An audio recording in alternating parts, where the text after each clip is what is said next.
3 mois de Léon XIV ont suffi à évoquer un changement que peu attendaient. Certains voient un nouvel élan, d'autres entrevoient des évolutions surprenantes, et d'autres encore attendent encore de voir où cela les mènera. Aujourd'hui, nous vous raconterons les moments les plus marquants, quelques gestes inattendus et des détails à retenir. Restez jusqu'au bout, certaines choses ne se comprennent qu'au tout dernier moment.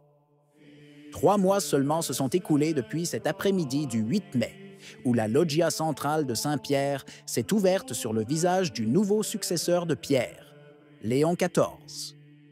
La place, remplie de fidèles et de pèlerins, a été témoin de l'émergence non seulement d'un homme, mais d'une histoire. Le premier pontife né aux États-Unis, fils de l'ordre de Saint-Augustin, gardien d'une tradition enracinée dans les siècles. Depuis lors, son pontificat s'est construit avec un rythme confiant et réfléchi, guidé par un langage cultivé mais direct, capable de parler au cœur et à l'esprit. Déjà dans le premier Urbi et Orbi, Léon XIV déclarait sans hésitation qu'il était augustinien, fils de Saint-Augustin, établissant ainsi la boussole spirituelle qui guiderait ses paroles et ses décisions. Ce n'était pas une platitude, mais le manifeste d'un ministère qui, dès les premiers jours, a tissé des enseignements, des citations et des symboles tirés de l'héritage de l'évêque d'Hippone.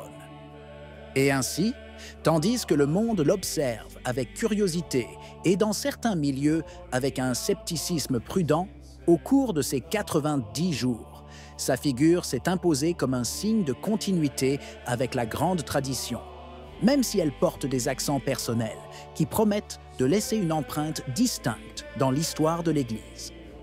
Pour Léon XIV, l'héritage de Saint-Augustin n'est pas une référence ornementale à citer lors d'occasions solennelles, mais une méthode de pensée et d'action qui imprègne tout son pontificat. Dans ses discours publics, ses audiences et ses homélies, les paroles de l'évêque d'Hippone émergent comme des racines qui nourrissent toute réflexion. Il se réfère à plusieurs reprises aux Confessions, le texte dans lequel Augustin raconte son voyage incessant vers Dieu, mais il s'appuie aussi sur des œuvres moins citées, comme le commentaire sur les psaumes et la Cité de Dieu, pour réaffirmer que le chrétien n'appartient pas au monde, mais le traverse comme un pèlerin vers la patrie éternelle. Si vous appréciez notre service de sensibilisation et croyez aux valeurs de vérité et de transparence, achetez un super merci. Chaque contenu requiert engagement, étude et dévouement, et notre travail est entièrement autofinancé. Votre soutien nous aide à poursuivre cette mission. Merci infiniment. Même la devise qui l'accompagne, In illo uno unum, est un concentré de spiritualité. Dès les premiers jours, l'unité dans le Christ s'est avérée être la clé de voûte de son pontificat. Léon XIV ne l'a pas proposé comme un slogan diplomatique, mais comme la condition vitale pour que l'Église soit vraiment elle-même. À plusieurs reprises, il a réaffirmé que cette unité ne se construit pas à travers des accords superficiels, mais naît d'une fidélité partagée au Seigneur Jésus, seul fondement qui puisse unir les hommes et les peuples.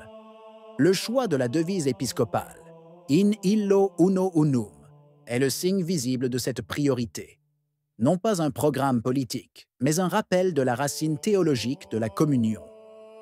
Lors d'une audience avec des délégations œcuméniques, il a parlé de l'Église comme d'une famille qui ne se trouve unie que lorsque ses membres obéissent au Christ avec un cœur sincère.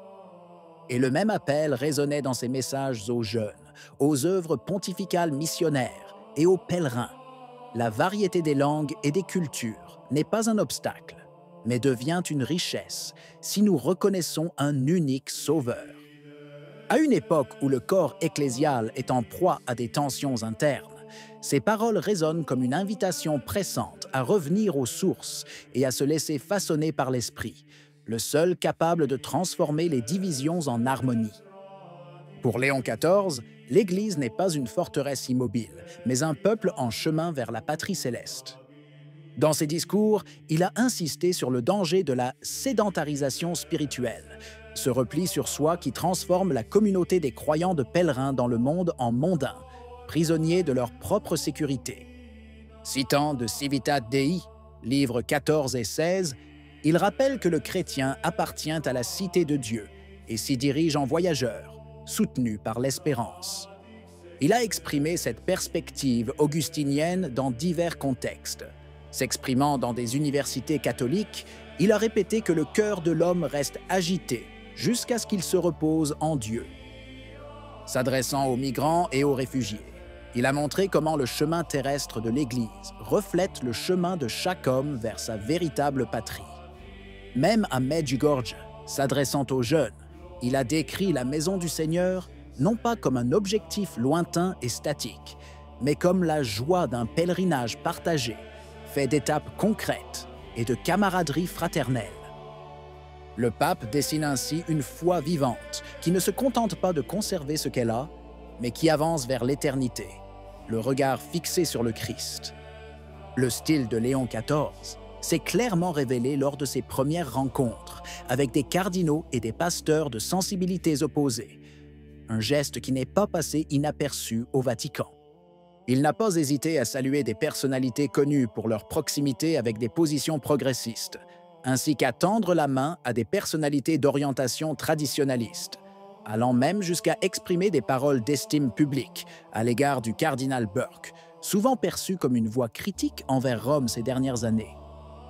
Ce sont des gestes qui, dans un climat ecclésial marqué par des tensions idéologiques, prennent le poids d'un programme. Le pape lui-même a déclaré à plusieurs reprises que son objectif est l'unité du corps du Christ et que la tâche du successeur de Pierre est de construire des ponts là où d'autres élèvent des murs. C'est un terrain épineux où le risque de mécontenter les deux parties est réel. Mais Léon XIV semble convaincu qu'un dialogue franc, fondé sur la charité et la vérité, est le seul moyen de surmonter la méfiance. Sa stratégie n'est pas celle d'un compromis édulcoré, mais celle d'une discussion franche, dans laquelle chaque voix peut être entendue sans crainte d'être marginalisée. Il n'y a rien de fortuit dans ses choix. Chaque détail parle de sa mission et de son désir de guider la barque de Pierre, non pas comme un administrateur temporaire, mais comme un gardien appelé à transmettre intacte la richesse spirituelle qu'il avait reçue. Au cours des 3 premiers mois de son pontificat, certaines nominations de Léon XIV suscitèrent inévitablement des discussions. D'un côté, des postes importants ont été confiés à des prélats considérés comme proches de positions jusque-là opposées au magistère. De l'autre, les promotions de personnalités reconnues pour leur fidélité indéfectible à la doctrine catholique n'ont pas manqué. Cette alternance, interprétée par certains comme un signe d'ouverture et par d'autres comme un risque d'ambiguïté, semble répondre à un désir précis: d'impliquer différentes voix dans la gouvernance de l'Église, même lorsque leur histoire personnelle a généré des divisions, dans le but déclaré de restaurer l'unité. C'est un test complexe, dans un contexte ecclésial, déjà marqué par une forte opposition. Et vous, observant ces premiers pas, comment interprétez-vous cette stratégie? Si vous avez aimé la vidéo, laissez un commentaire. Amen. Que Dieu vous bénisse.